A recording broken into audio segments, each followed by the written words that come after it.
Соскучились по многосерийным проектам? Хочется чего-то свежего и необычного? Здравствуйте, мои славные киноманы! Вы на канале Shadow Tavern, и в сегодняшнем выпуске у меня для вас новинки из мира сериалов. Встретятся исторические боевики и жуткая таинственная фантастика. А еще я буду очень благодарен, если вы поддержите меня и ставите лайк, добавите комментарий, подпишитесь на канал, это очень поможет продвижению видео. Располагайтесь поудобнее, запасайтесь вкусняшками и чаем и приятного просмотра.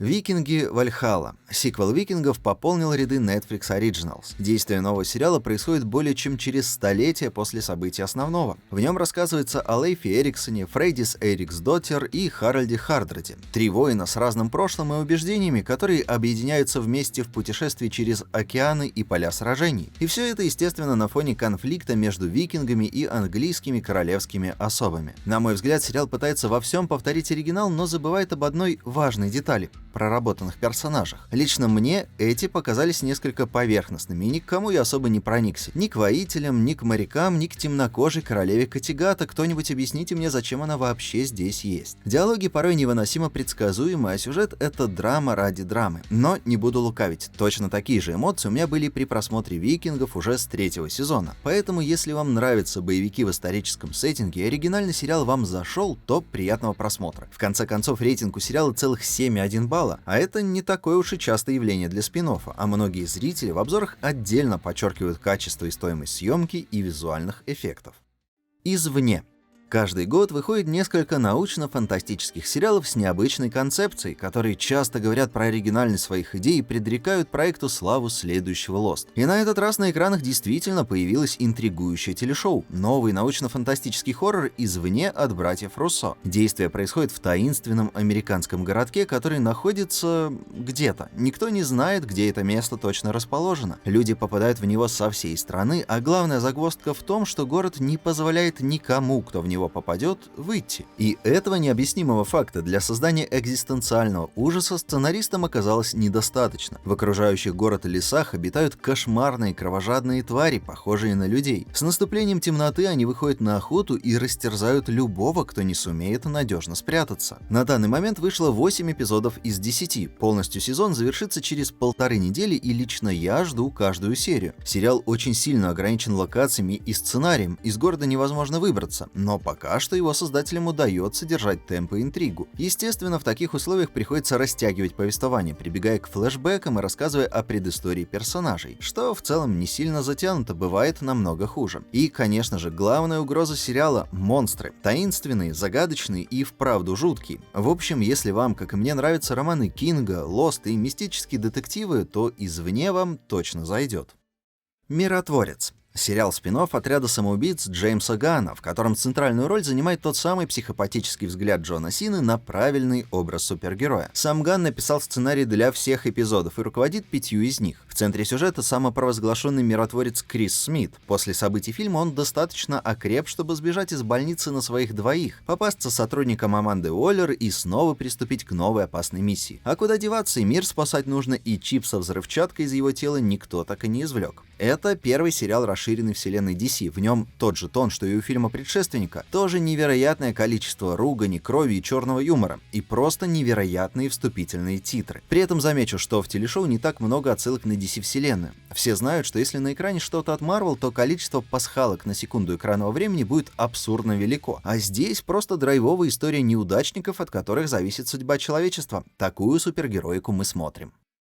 Шоу «Чашечка». Действие сериала происходит в сюрреалистическом и фантастическом мире чернильных островов. Он рассказывает нам о злоключении двух молодых антропоморфных чашек, дерзкого импульсивного Капхеда, в локализации он чашек, и его брата, осторожного и робкого, но более уравновешенного Магмана, Кружика. Две юные чашки часто доставляют неприятности старому чайнику, который о них заботится, и часто сами попадают в неприятности после того, как Капхед случайно проиграл свою душу дьяволу. Сериал является вольной адаптацией видеоигры Капхед Cuphead. Сама игра получила похвалу из-за увлекательный геймплей и за впечатляющую анимацию, в которой использовались многие приемы и был заимствован визуальный стиль мультипликации 40-х и 50-х годов. И анимация, пускай и выдает в паре эпизодов использования 3D, выглядит фантастически и винтажно. Эстетика чернильных островов и знакомые места из игры в наличии. Из необычного в сериале нет непрерывности сюжета. Каждый эпизод длится около 10 минут и обладает своей собственной историей. Оригинальная озвучка хороша, а юмор соответствует оному в игре.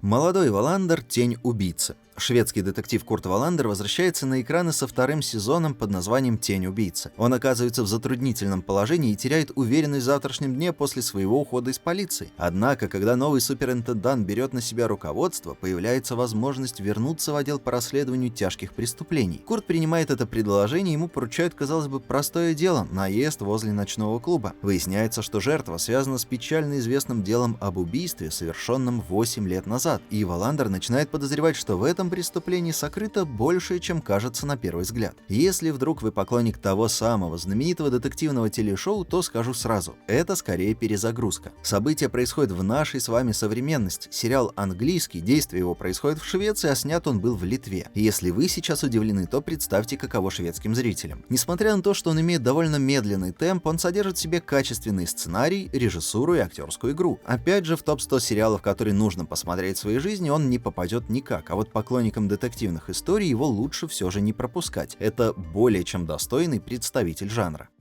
этого шоу. «Осатанелые» — 8-серийный анимационный фильм, события которого происходят во вселенной пацанов. Каждый из 10-минутных эпизодов рассказывает свою небольшую историю, которые различаются по стилю и тону, и каждый из которых однозначная 18+. Анимация достойная, состав актеров оригинальной озвучки тоже не подкачал. В одном из эпизодов, чуть подробнее раскрывающих Хомлендера, для озвучки был задействован и Энтони Старр, и, на мой взгляд, именно эта серия получилась самой достойной из сезона. Кстати, насилия здесь даже больше, чем в оригинальном сериале, что не всегда уместно. В целом он мне показался интересным для фанатов и довольно средним для случайного зрителя. Вполне сойдет, чтобы скрасить ожидания нового сезона. И, наконец, Джек Ричер. В центре сюжета бывший военный полицейский армии США, который теперь живет практически как бродяга, имеет при себе лишь паспорт, немного наличных и медаль за военную службу. По прибытии в сельский городок Маргрейв его арестовывают по подозрению в убийстве человека. А когда местный банкир без каких-либо улик признается в преступлении, Ричер оказывается втянутым в это странное дело, ведь убитый на самом деле оказывается его братом Джо. Сериал, как и одноименные фильмы с Томом Крузом, основан на серии книг Ли Чайлда «Джек Ричер». Конкретно этот сезон адаптирует книгу «Этаж смерти» и пытается все же вернуть на экраны знаменитый книжный цикл. На этом у меня сегодня все. Спасибо за просмотр. Если видео вам понравилось, то не стесняйтесь делиться ссылкой на него со своими друзьями, подписываться на канал и жать на кнопки под плеером. И до встречи в новом выпуске. Пока!